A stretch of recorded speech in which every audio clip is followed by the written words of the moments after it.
Hello student, मैं Sonu sir dream classes में आपका स्वागत है। आज हम लोग पढ़ने जा रहे हैं सॉलिड स्टेट में crystal lattice and unit cell. ध्यान दीजिए, बहुत अच्छा टॉपिक है और पूरे सॉलिड स्टेट में इसी का यूज होने वाला है, तो थोड़ा ध्यान देंगे। आज हम लोग पढ़ेंगे क्रिस्टल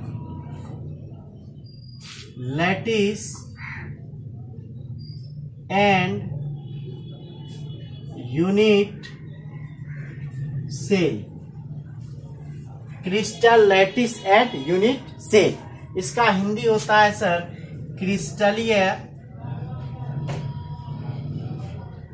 क्रिस्टलीय जालक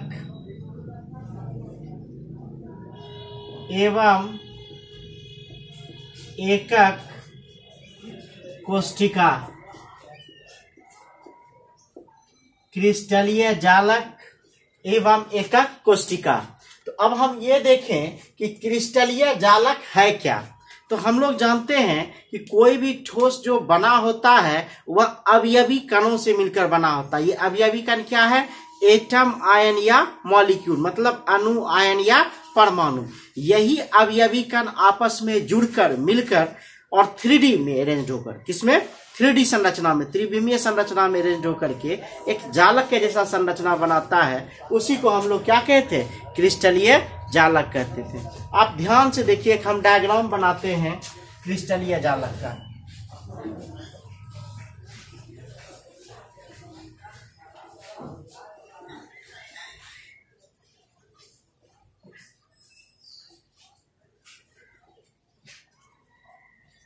देखिए, इस तीनों को हम लोग यहां ऐसे जोड़ दिए,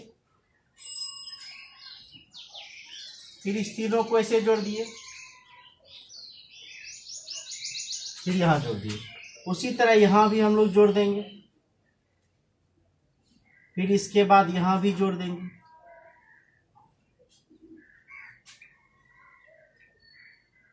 फिर यहां भी जोड़ देंगे। अब क्या करेंगे? इस तीनों को ऐसे मिला देंगे, यहां भी इस तीनों को मिला देंगे, ठीक है।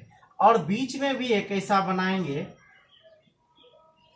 सबसे नीचे वाला सबसे नीचे, उससे ऊपर वाला एक ऊपर, और सबसे ऊपर वाला एक और ऊपर। फिर इस तीनों को ऐसे मिला देंगे, यहां भी तीनों को ऐसे मिला देंगे। अब ध्यान दीजिए, ये हमारा क्रिस्टल बन गया। क्या बन गया? क्रिस्टल। इसी को हम लोग कहते हैं क्रिस्टल लैटिस। क्या बोलते हैं इसको? Crystal lattice. यह क्रिस्टल लैटिस मतलब क्रिस्टलीय जालक जो आपका देख रहे हैं ये, ठीक है, यह बना होता है किससे? एटम, आयन या मॉलिक्यूल से। और जहां यह एटम, आयन या मॉलिक्यूल मतलब अणु, आयन या परमाणु स्थिर रहता है, इसको बोलते हैं जालक बिंदु। क्या बोलते हैं इसको? जालक बिंदु। अंग्रेजी में बोलते हैं इसको लैटिस पॉइंट, ठीक है। ये जो हम लोग काला काला से लिख रहे हैं, ये सब क्या है? Lattice point. इसको हम लोग कहते हैं क्या? Lattice point. Lattice point Hindi होता है इसका जालक बिंदु। या जालक बिंदु के पास क्या रहेगा? आपका एटम रहेगा, आयन रहेगा, या फिर क्या रहेगा? मॉलिक्यूल रहेगा, मतलब परमाणु रह सकता है, आयन रह सकता है, या अणु या जालक बिंदु पर।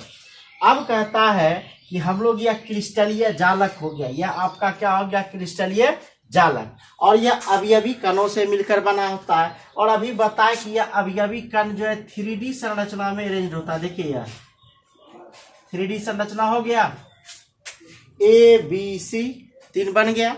यह 3D संरचना में क्या होता है? अरेंज होता है। अब कहता है इसके एक सेल को, अगर पूरे के पूरे क्रिस्टल को हम लोग ईटा का भट्ठा मान लें, तो उसका एक ईंट का नाम सुने होंगे।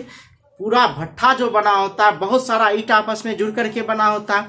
अगर उस पूरे ईटा के भट्ठा को हम लोग क्रिस्टल कह दें, तो उसके एक ईंट को ही हम लोग यूनिट सेल कहते हैं। ध्यान दीजिए, यह यूनिट सेल हम लोग निकाल रहे हैं। यह आपका क्या कहलाएगा? Unit cell. ध्यान दीजिए, यह पूरा का पूरा मेरा ईंट का क्या हो गया, भट्ठा हो गया। और इसका एक हम लोग सेल जो निकाले हैं इसी को हम लोग बोलते हैं यूनिट सेल बोलते हैं। इसको क्या बोलते हैं, यूनिट सेल बोलते हैं। ध्यान दीजिए, इसी को हम लोग क्या कह दिए, यूनिट सेल कह दिए, एकक कोष्टिका कह दिए। अब यह एकक कोष्टिका क्या करेगा कि बार बार अब देखिएगा ईटा के भट्ठा में एक एक ईंट को सहिता जाता है, सजाया जाता है क्रम से, या बार बार रिपीट करके या पूरे के पूरे क्रिस्टल का क्या करेगा, निर्माण कर देगा। अब इस यूनिट सेल को हम लोग बाहर निकाल के देखते हैं। तो जब यह यूनिट सेल को हम लोग बाहर निकाल के देखते हैं तो इसका डायग्राम ऐसा बनता है, ध्यान दीजिएगा सर। यह यूनिट सेल है,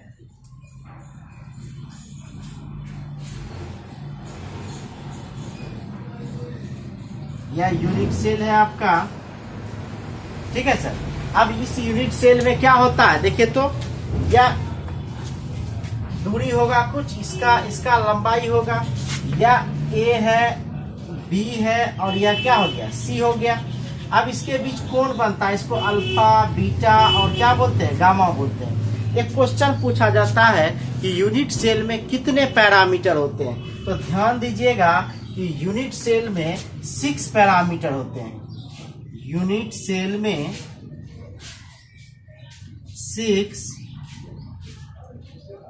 parameter a, b, c, alpha, beta and gamma होते हैं। कितने पैरामीटर होते हैं, 6 पैरामीटर होते हैं, याद रखिएगा, ए बी सी। यह हो गया लंबाई, दूरी, और यह हो गया कोण, ठीक है। इसको कहते हैं अक्षीय दूरी और इसको कहते हैं अक्षीय कोण। मतलब एक को बोलेंगे अक्षीय दूरी, अक्षीय दूरी मेरा क्या हो गया, ए बी सी, और अक्षीय कोण क्या हो जाएगा मेरा, अक्षीय कोण मेरा क्या हो जाएगा, अक्षीय कोण मेरा हो जाएगा अल्फा, बीटा और गामा। याद रखिएगा कि अक्षीय दूरी क्या हो गया, ए बी सी, और अक्षीय कोण क्या हो गया मेरा, अल्फा, बीटा और गामा। अब कहता है कि प्रत्येक यूनिट सेल में 6 सतह होते हैं। सतह कितने होते हैं, 6। आप देखिए, यह अगर हम लोग यहाँ से ऐसा बार बार जोड़े हुए हैं तो यह संपूर्ण क्रिस्टल का निर्माण हुआ है।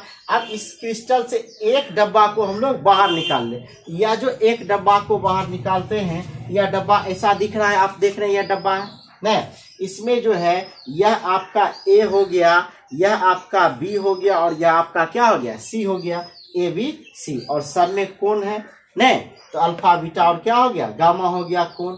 अब कहता है कि प्रत्येक यूनिट सेल में, जो याद रखना बहुत इंपॉर्टेंट है, याद रखिए, प्रत्येक यूनिट सेल में 6 सतह होते हैं। देखिए कैसे, 1 2 3 4 5 6। एक बार और देखिए, सतह कितने होते हैं, 6। छक्का देखिए ना, गोटी लूडो जो खेलते हैं हम लोग, तो वह छक्का में क्या होता है, 6 सतह होते हैं, ठीक है। उसी तरह यूनिट सेल में अगर उसी को हम लोग यूनिट सेल मान लें तो उसमें कितने सतह होंगे, 6 सतह होंगे। देखिए फिर से ध्यान से, 1 2 ऊपर नीचे हो गया, 3 4 नहीं बाएं दाएं हो गया, 5 6 आगे पीछे हो गया, ठीक है। तो प्रत्येक यूनिट सेल में कितने सतह होते हैं, 6 सतह होते हैं।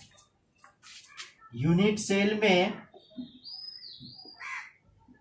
कितने सतह होते हैं, 6 सतह होते हैं। सतह को अंग्रेजी में सरफेस कहते हैं। सतह कितने हो गए, 6 हो गए। अब देखिए तो सतह हो गया, अब कोण कितने होते हैं, देखिए 1 2 3 4 कोण ऊपर, 5 6 7 8 4 कोण नीचे, तो कोण कितना हो गया, 8। तो यूनिट सेल में 8 कोण को अंग्रेजी में एंगल कहते हैं, होते हैं, ठीक है। अब क्या होता है सर, किनारा गिनिए, तो ध्यान दीजिए किनारा कितना होगा। देखिए 4 किनारा तो ऊपर हो गया, 1 2 3 4, उसी तरह 4 नीचे हो गया, 1 2 3 4, 4 4 8, 8 उसके बाद ये 9 10 11 और 12, किनारा कितना हो गया आपका 12। तो यूनिट सेल में 12 किनारा एज होते हैं। याद रखिएगा सर, बहुत इंपॉर्टेंट है कि हम लोग क्रिस्टलीय जालक किसको कहेंगे। तो क्रिस्टलीय जालक कहता है कि ऐसा क्रिस्टलीय ठोस, ठीक है, ऐसा क्रिस्टलीय ठोस या क्रिस्टलीय ठोस ही है सर, ठीक है, कि जिसके अवयवी कण एटम, आयन या मॉलिक्यूल क्या होते हैं 3D अरेंज्ड होते हैं। क्या होते हैं 3D अरेंज होकर एक फिक्स्ड ज्योमेट्री यहाँ बना रहा है, यही आपका क्रिस्टलीय जालक कहलाता है, ठीक है। और कहता है कि उसी में एक चीज है यूनिट सेल, तो यूनिट सेल, और इसमें एक चीज और जान लेंगे लैटिस पॉइंट।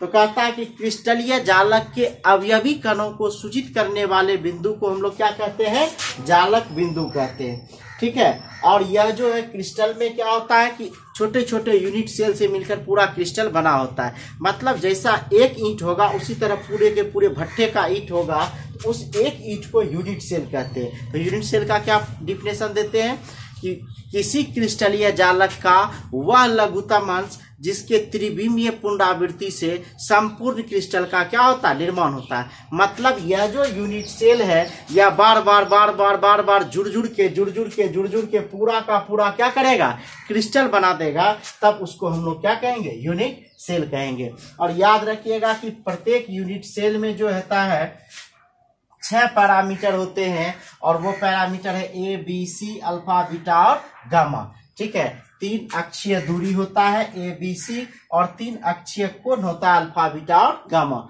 और किसी भी यूनिट सेल में 6 सतह होते हैं, ठीक है, और क्या होते हैं 8 कोण होते हैं, और 12 क्या होते हैं, किनारा होता है। ये काफी इंपॉर्टेंट चीज है, इसको दिमाग में रखिएगा।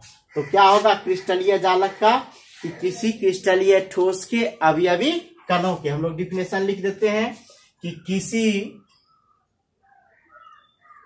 क्रिस्टलीय ठोस के अवयवी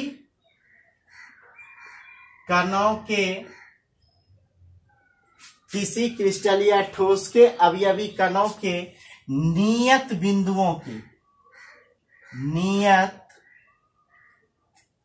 बिंदुओं के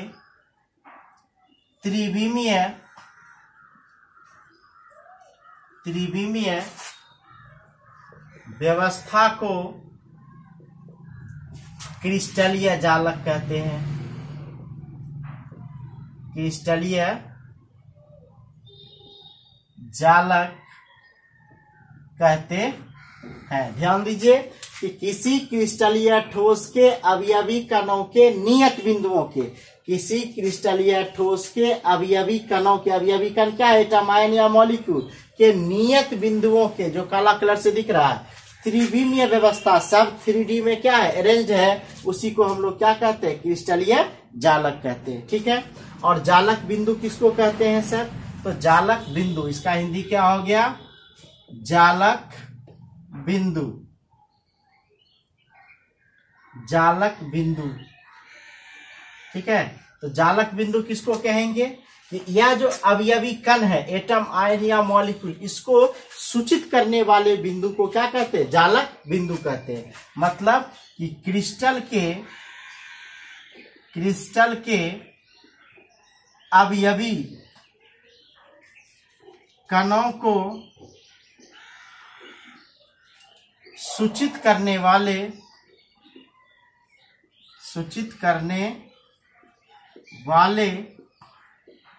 बिंदु को जालक बिंदु कहते हैं, ठीक है सर। क्या बोलेंगे कि क्रिस्टल के अवयवी कणों को सूचित करने वाले बिंदु को क्या बोलते हैं, जालक बिंदु। ये सब देख रहे हैं, सब जगह एटम, आयन या मॉलिक्यूल है, जिसके बार बार क्या होगा, 3D अरेंज में जुड़ने से यह पूरा का पूरा क्रिस्टल बनता है सर। आप नमक का एक दाना देखे होंगे, उस नमक के एक दाने में लाखों क्रिस्टल पाए जाते हैं। ठीक है, अब कहता है हमारा यूनिट सेल क्या है, तो कहता है कि किसी क्रिस्टलीय जालक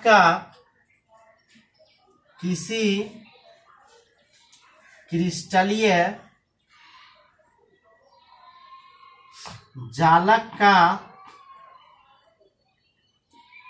वह लघुतम मतलब सबसे छोटा, वह लघुतम अंश जिसके त्रिविम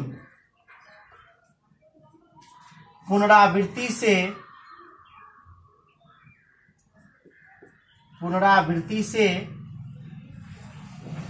संपूर्ण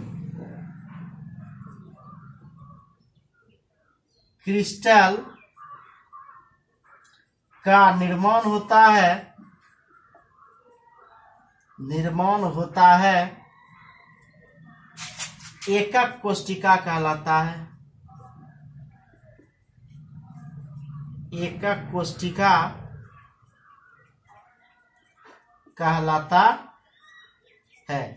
ध्यान दीजिए क्या बोले सर कि क्रिस्टलीय जालक क्या है आपका, तो क्रिस्टलीय जालक क्या है सर कि किसी क्रिस्टलीय ठोस के अवयवी कणों के नियत बिंदुओं के त्रिविमीय व्यवस्था को क्रिस्टलीय जालक कहते हैं। ठीक है, अब फिर कहता है कि जालक बिंदु क्या है सर, तो कहता है क्रिस्टल के अवयवी कणों को सूचित करने वाले बिंदु को क्या कहते हैं सर, जालक बिंदु कहते हैं। अब कहता है कि यूनिट सेल क्या है, किसी क्रिस्टलीय जालक का वह लघुतम अंश जिसके त्रिविमीय पुनरावृत्ति से संपूर्ण क्रिस्टल का निर्माण होता है एकक कोष्टिका कहलाता है। और एकक कोष्टिका में 6 पैरामीटर होते हैं, वह a b c alpha beta और गामा होता है। इसका अक्षीय दूरी होता है ए बी और सी, और अक्षीय कोण होता है अल्फा बीटा और गामा। अब कहता है कि प्रत्येक यूनिट सेल में 6 सतह होते हैं, 8 कोण होते हैं और 12 किनारा होता है। ठीक है, तो हमको लगता है कि आपको आसानी से समझ में आ जाएगा और याद हो जाएगा। फिर हम लोग आगे के वीडियो में डालेंगे टाइप ऑफ यूनिट सेल के प्रकार। Thank you.